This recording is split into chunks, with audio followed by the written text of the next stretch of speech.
अपने special show news 18 prime से। तो सबसे पहले बात होगी राजस्थान विधानसभा चुनाव की, जिससे पहले बीजेपी कांग्रेस पर लगातार हमलावर है। वही आपको दिखाएंगे सनातन पर होने वाली सियासी संग्राम के बारे में। वही चंद्रयान और सूर्ययान के बाद अब बारी है समुद्रयान की। साथ ही कैसे एक बार फिर निपाह वायरस ने दस्तक दे दी है, वो भी पूरी खबर विस्तार से बताएंगे। साथ ही कैसे एयर शो के दौरान खौफनाक विमान हादसा हुआ है, उसका भयानक मंजर भी आपको दिखाएंगे। तो बने रहिए हमारे साथ और शुरू करते हैं प्राइम टाइम। तो चलिए रुक करते हैं खबर की ओर। कल कोटा के दौरे पर रहेंगे सीएम अशोक गहलोत। आपको बता दें कि कोटा में सिटी पार्क का सीएम गहलोत लोकार्पण करेंगे और कोटा में कई विकास कार्यों का सीएम अवलोकन करने वाले हैं। उम्मेद सिंह स्टेडियम में सभा को संबोधित करने वाले हैं। तो कार्यक्रम क्या क्या रहने वाले हैं वो आपको बता दें। सुबह 9:30 बजे जयपुर से रवाना होने का कार्यक्रम बताया जा रहा है। 10:15 पर सीएम गहलोत कोटा पहुंच जाएंगे। 12 बजे आयुष्मान भव अभियान के शुभारंभ में वीसी से जुड़ेंगे और शाम 6 बजे उम्मेद सिंह स्टेडियम में सभा को संबोधित करने वाले हैं। अगले दिन सुबह 9:30 बजे कोटा से जयपुर जाने का कार्यक्रम बताया जा रहा है। तो देखिए कल कोटा दौरे पर सीएम अशोक गहलोत रहने वाले हैं, ये बड़ी जानकारी आपको दे रहे हैं। उम्मेद सिंह स्टेडियम में सभा को भी संबोधित करने का कार्यक्रम बताया जा रहा है। सुबह 9:30 बजे जयपुर से रवाना होने का ये पूरा कार्यक्रम है। तो विकास कार्यों का अवलोकन सीएम अशोक गहलोत करने वाले हैं, कल कोटा के दौरे पर रहने वाले हैं। तो 10:15 पर सीएम कोटा पहुंचेंगे। मिनट टू मिनट क्या कार्यक्रम है वो आपको बता रहे हैं। 12 बजे आयुष्मान भव अभियान में वीसी के थ्रू जुड़ने वाले हैं। शाम 6 बजे उम्मेद सिंह स्टेडियम में बड़ी जनसभा होगी और कल क्या कुछ सीएम अशोक गहलोत अपनी जनसभा में कहने वाले हैं वो सुनना होगा, क्योंकि देखिए राजस्थान में आने वाले दिनों में चुनाव है और अभी जो पक्ष और विपक्ष है एक दूसरे पर हमलावर होते हुए नजर आ रहे हैं। कल सीएम अशोक गहलोत का ये दौरा कई मायनों में खास हो जाता है, क्योंकि देखिए यहाँ पर जनसभा को वो संबोधित करेंगे, कई विकास कार्यों का अवलोकन करने वाले हैं। मिनट टू मिनट जो कार्यक्रम है वो भी हमने आपको बताया है कि क्या क्या कार्यक्रम रहने वाले हैं। सुबह 9:30 बजे जयपुर से रवाना हो जाएंगे सीएम अशोक गहलोत। 10:15 पर सीएम कोटा पहुंच जाएंगे और 12 बजे आयुष्मान भव अभियान में वीसी से जुड़ने वाले हैं। शाम 6 बजे उम्मेद सिंह स्टेडियम में बड़ी जनसभा करेंगे और देखिए ये कयास लगाया जा रहा है कि विपक्ष पर जमकर सीएम अशोक गहलोत बरसते हुए नजर आएंगे। आने वाले दिनों में चुनाव है, इसको लेकर के अब तैयारियां तेज कर दी गई हैं। अब देखिए बीजेपी भी अपनी पूरी तैयारी में जुटी हुई है और कांग्रेस भी पूरी तरीके से अपनी तैयारी में जुटी हुई है और इसी को लेकर के ये जो दौरा है कोटा का, ये कई मायनों में महत्वपूर्ण माना जा रहा है। तो विकास कार्यों का अवलोकन करने का कार्यक्रम है। 10:15 पर देखिए पहुंचेंगे और 12 बजे आयुष्मान भव अभियान का शुभारंभ करने वाले हैं। शाम 6 बजे उम्मेद सिंह स्टेडियम में सभा को संबोधित करेंगे और बड़ी संख्या में लोग पहुंचेंगे सीएम अशोक गहलोत को कल सुनने के लिए।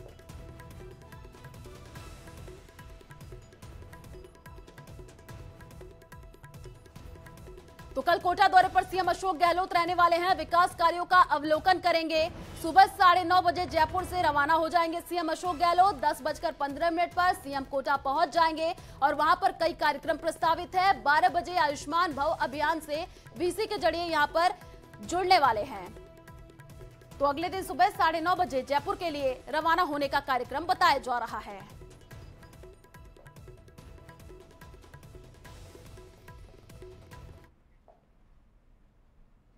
तो नासिर जुनैद हत्याकांड में बड़ा अपडेट आपको दे दे। मुख्य आरोपी मोनू मानेसर को कोर्ट में पेश किया गया है। कोर्ट ने मोनू मानेसर को 2 दिन की रिमांड पर भेज दिया है। ढीक पुलिस ने ट्रांजिट डिमांड पर आपको बता दें मोनू मानेसर को लिया है और कामा कोर्ट में मोनू मानेसर को पेश किया गया था, जहां से गिरफ्तारी के बाद 2 दिन की रिमांड मिली है और रिमांड के दौरान पुलिस मोनू मानेसर से पूछताछ करने वाली है। आपको बता दें कि फरवरी में नासिर जुनैद हत्याकांड हुआ था और इसी मामले में अब पुलिस को ये देखिए बड़ी सफलता हाथ लगी है।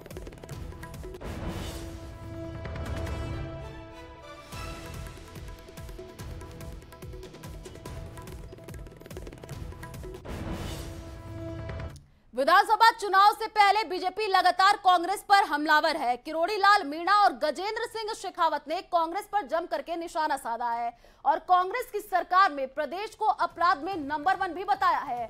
वहीं किरोड़ी लाल ने तो कांग्रेस पर आरोपों की झड़ी तक लगा दी है। रेवाड़ी में जितनी अबकी बार लूट मची है ऐसी लूट कभी भी नहीं मची है ना। और लूट क्यों मची है? इसलिए कि राजस्थान के मुख्यमंत्री ने एमएलए को लूट की छूट दे दी। आपने भी देखा होगा, आपके बगल में लीडर का विधानसभा क्षेत्र अशोक चांदना वाका कांग्रेस का एमएलए और मंत्री है, वो बिजली वहां पर नहीं मिल रही। बीजेपी सांसद रविशंकर प्रसाद का बड़ा बयान सामने आया है। सनातन धर्म को खत्म करने के लिए बना गठबंधन, ये उन्होंने कहा है। सनातन धर्म विरोधी कार्यक्रम में ऐलान कर रहे रविशंकर ने ये कहा है। तो स्टालिन ने डेंगू और मलेरिया से तुलना भी की है, ये रविशंकर ने अपने बयान में कहा है। आपको बता दें कि वोट बैंक की राजनीति करना ही गठबंधन का एजेंडा है, ये उन्होंने कहा है। सनातन का विरोध करके वोट बैंक की राजनीति यहां पर किया जा रहा है। गठबंधन अन्य धर्मों पर चुप रहता और सनातन का विरोध करता है। तो रविशंकर प्रसाद ने ये बड़ा बयान दिया है। बीजेपी सांसद है रविशंकर प्रसाद और ये बड़ा बयान उन्होंने सनातन धर्म को लेकर के दिया है। स्टालिन ने डेंगू मलेरिया से तुलना की है, ये भी रविशंकर ने अपने बयान में कहा है। एमके के शिक्षा मंत्री हैं, उनकी टिप्पणी जो आई है वो तो कमाल की आई है। मिस्टर पॉन मूडी, और अंग्रेजी में एक शब्द है the cat is out of the bag. जो हमारी सोच थी वो सामने आ गई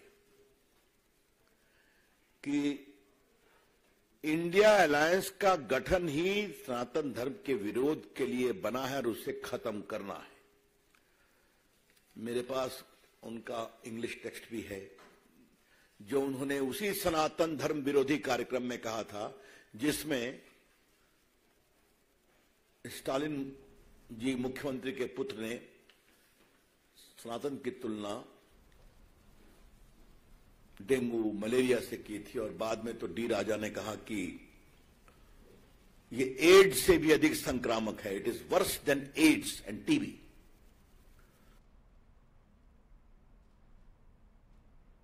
तो चलिए अब बात करते हैं चंद्रयान और सूर्ययान की। तो चंद्रयान और सूर्ययान के बाद अब भारत जल्द मिशन समुद्रयान शुरू करने जा रहा है। इस मिशन में क्या होगा और इसका उद्देश्य क्या है, देखिए हमारी इस खास रिपोर्ट में।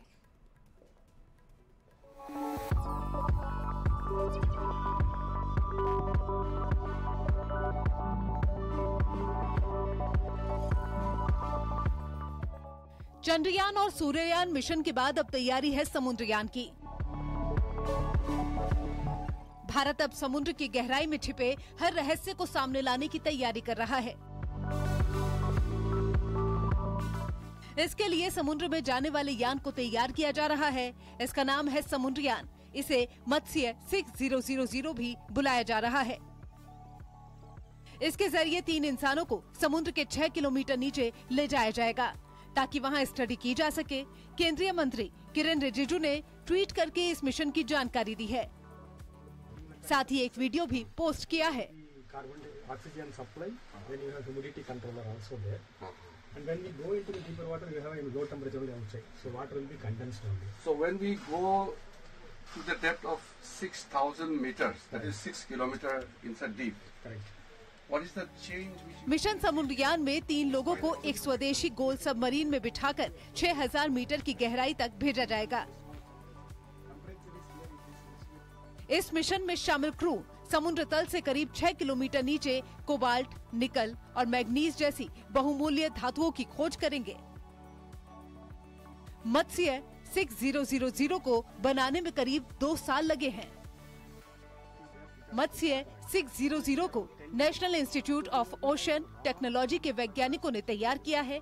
टाइटन हादसे के बाद उन्होंने मत्स्य 600 की डिजाइन, मटेरियल्स, टेस्टिंग, सर्टिफिकेशन और स्टैंडर्ड ऑपरेटिंग प्रोसेसर्स की बारीकी से जांच की है ताकि कहीं कोई हादसा न हो जाए।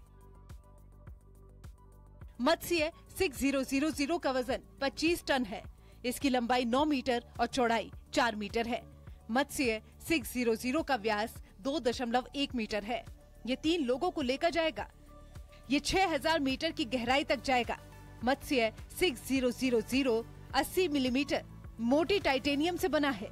12 से 16 घंटे तक ऑपरेट कर सकता है। इसमें 96 घंटे तक ऑक्सीजन रहेगी। समुद्रयान मिशन के 2026 तक शुरू होने की उम्मीद है। अब तक केवल अमेरिका, रूस, जापान, फ्रांस और चीन ने ही इंसानों को ले जाने वाली सबमर्सिबल विकसित की है।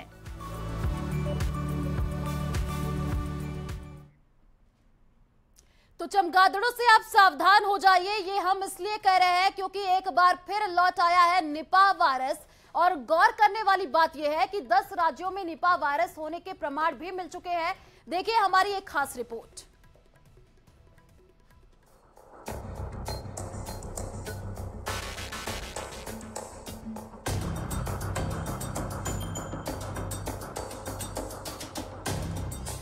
एक बार फिर चमगादड़ कहर बनकर आ सकती है।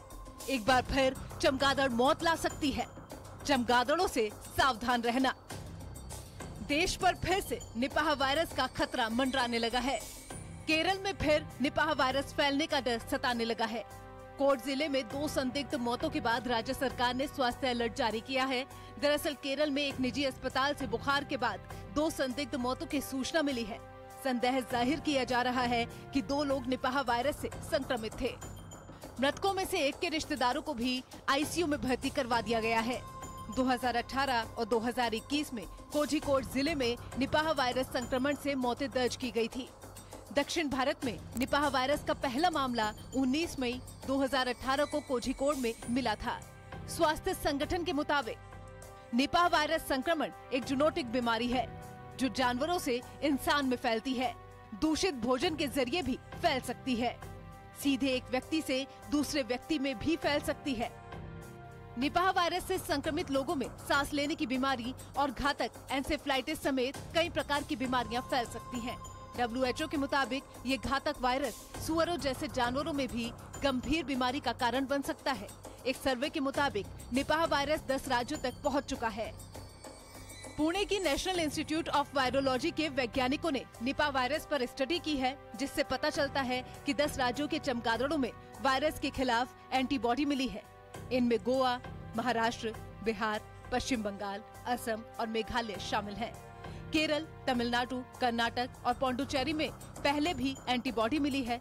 वैज्ञानिकों का कहना है कि जब भी कोई वायरस इंसान या फिर जानवर को अपनी चपेट में लेता है तो कुछ ही समय में संक्रमित व्यक्ति या फिर जानवर के शरीर में वायरस के खिलाफ लड़ने वाली एंटीबॉडी बनने लगती है। यानी कि देश के 10 राज्य ऐसे हैं जहां निपाह वायरस आ चुका है, लेकिन अभी तक केरल के अलावा कहीं और से इंसान में निपाह वायरस होने की कोई खबर नहीं आई है। लेकिन निपाह वायरस से सावधान रहने की जरूरत है। निपाह वायरस अगर फैलता है तो बीमार कर सकता है, लिहाजा सरकार भी निपाह वायरस पर नजर बनाए हुए है। निपाह वायरस को कम संक्रामक लेकिन ज्यादा घातक माना जाता है। इसका मतलब हुआ कि इससे संक्रमित तो कम लोग हो सकते हैं, लेकिन मृत्यु दर ज्यादा होती है। केरल में जब एक बार निपाह वायरस फैला था तो इसकी मृत्यु दर 45 से 70% तक थी। इतना ही नहीं, अगर किसी शख्स की निपाह वायरस से मौत हुई है तो उस परिवार के अन्य सदस्य भी निपाह से पीड़ित हो जाते हैं। अगर कोई भी शख्स निपाह वायरस से संक्रमित होगा तो उसमें तेज बुखार, सर दर्द, सांस लेने में तकलीफ, गले में खराश, निमोनिया जैसे लक्षण दिखाई देने लगते हैं। लिहाजा निपाह से सावधान रहने की जरूरत है। अगर कोई भी लक्षण दिखाई दे तो फौरन डॉक्टर को दिखाएं, वरना जरा सी लापरवाही जानलेवा साबित हो सकती है। Bureau report, news 18। तो यूरोपीय देश हंगरी से एक दिल दहलाने वाली तस्वीर सामने आई है। एयर शो के दौरान उड़ान भरने चंद सेकंड बाद एक प्लेन क्रैश हो गया, जिसमें 2 लोगों की दर्दनाक मौत हो गई है। देखिए हमारी ये रिपोर्ट।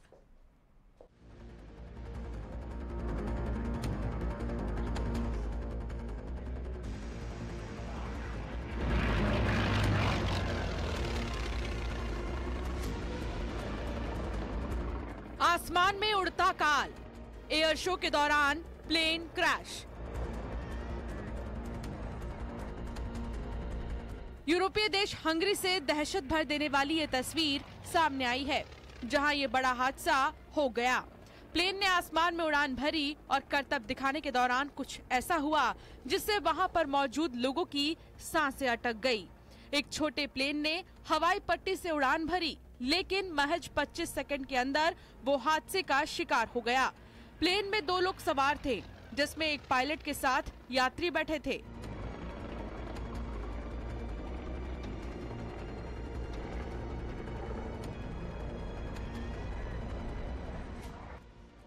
पहले तो प्लेन सामान्य तरीके से उड़ रहा था, जिसके बाद प्लेन के पायलट ने हवा में करतब दिखाने की कोशिश की। प्लेन ने 2 से 3 बार गोते भी लगाए, लेकिन पल भर में ही प्लेन जमीन की तरफ आने लगा। तस्वीरों में देखने से ऐसा लगता है कि पायलट ने कंट्रोल पूरी तरह से खो दिया, जिसके बाद वो जमीन पर जोर से टकराया और वहां पर आग के गोले में बदल गया। उसके बाद तो एयर शो देखने आए लोग सन्न रह गए। किसी को यकीन ही नहीं हुआ कि जिस प्लेन ने थोड़ी देर पहले आसमान में उड़ान भरी थी, वो दुर्घटनाग्रस्त हो चुकी है। वहां पर मौजूद लोग जोर जोर से चिल्लाने लगे, जिसके बाद पुलिस और राहत बचाव टीम ने मोर्चा संभाला। पायलट और उसके साथ बैठे यात्री की मौत हो चुकी थी। पायलट की उम्र 67 तो वही यात्री की उम्र 37 साल बताई जा रही है। स्थानीय प्रशासन के मुताबिक प्लेन क्रैश होने के बाद पार्किंग में खड़ी एक गाड़ी पर गिर गया और जो 4 लोग घायल बताए जा रहे हैं, वो उसी गाड़ी में बैठे थे। प्लेन की गाड़ी से टकराने के बाद उसमें भी आग लग गई और उसमें बैठे 4 लोग आग की चपेट में आकर झुलस गए। बाद में आनन फानन में उनको अस्पताल ले जाया गया, जहां अभी भी उनका इलाज चल रहा है। यूरोपीय देशों में इस तरह के एयर शो का काफी आयोजन किया जाता है। लोग बढ़ चढ़कर एयर शो देखने आते हैं। हंगरी में भी लोग उत्सुकता के साथ एयर शो देखने पहुंचते थे, लेकिन प्लेन के साथ हादसा होने से ये उनके लिए जिंदगी भर के लिए बुरी याद बन गया। हादसे के बाद वहां गमगीन माहौल हो गया, जिसके बाद एयर शो को भी बंद करना पड़ा। हंगरी के फ्रेजर काउंटी में ये एयर शो चल रहा था। रविवार की ये घटना है।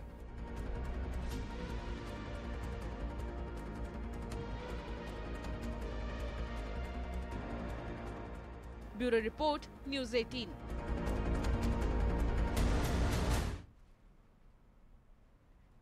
तो तुर्की में 10 दिनों तक एक गुफा में फंसे होने के बाद एक शख्स को सही सलामत बाहर निकाल लिया गया है। हम आपको दिखाते हैं कैसे इस ऑपरेशन को अंजाम दिया गया है। देखिए हमारे इस रिपोर्ट में।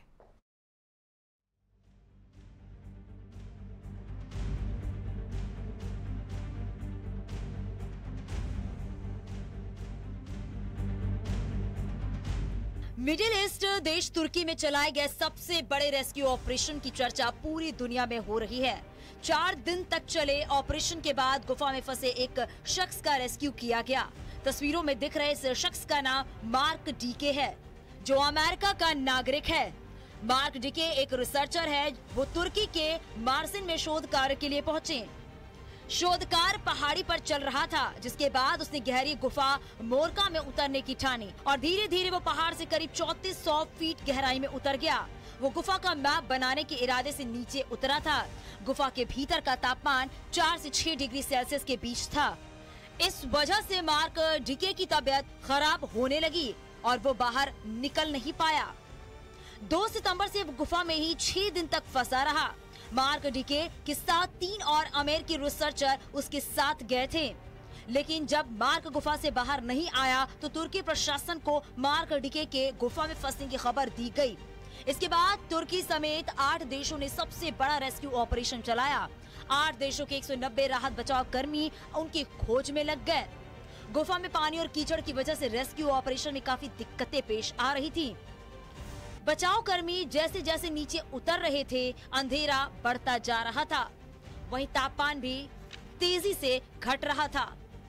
इससे उन्हें आगे बढ़ने में परेशानी हो रही थी, लेकिन किसी तरह बचाव कर्मी मार्क के पास पहुंचे और उसकी हिम्मत बढ़ाई और बाद में उसे स्ट्रेचर की मदद से बाहर निकालने की कोशिश हुई।